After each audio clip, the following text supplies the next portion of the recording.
Zdaj je povsem jasno, da je poslanska skupina Levica tudi s pomočjo poslanca Socialnih demokratov umaknila predlog za razpis posvetovalnega referenduma o noveli zakona o dohodnini.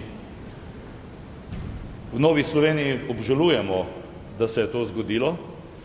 V Novi Sloveniji obžalujemo, da se je Levica pravzaprav ustrašila lastnega izziva. Zakaj? Zato, ker je koalicija ta izziv sprejela.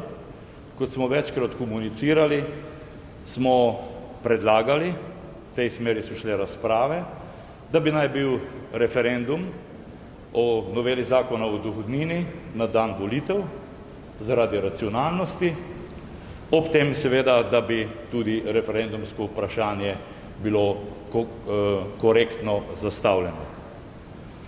S tem smo želeli, da bi končno enkrat dosegli, da bi v času volilne kampanje bile razprave o različnih razvojnih konceptih političnih strank, o razvojnih konceptih naše države Slovenije.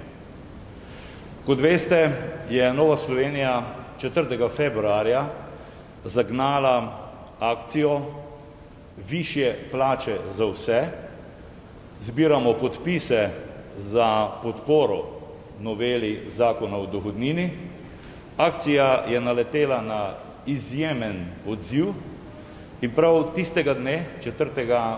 februarja, je Levica tudi napovedala morebitni umik predloga za posvetovalni referendum. Danes se je to formalno tudi zgodilo in zaradi tega Odbor za finance te točke danes ne bo obravnaval.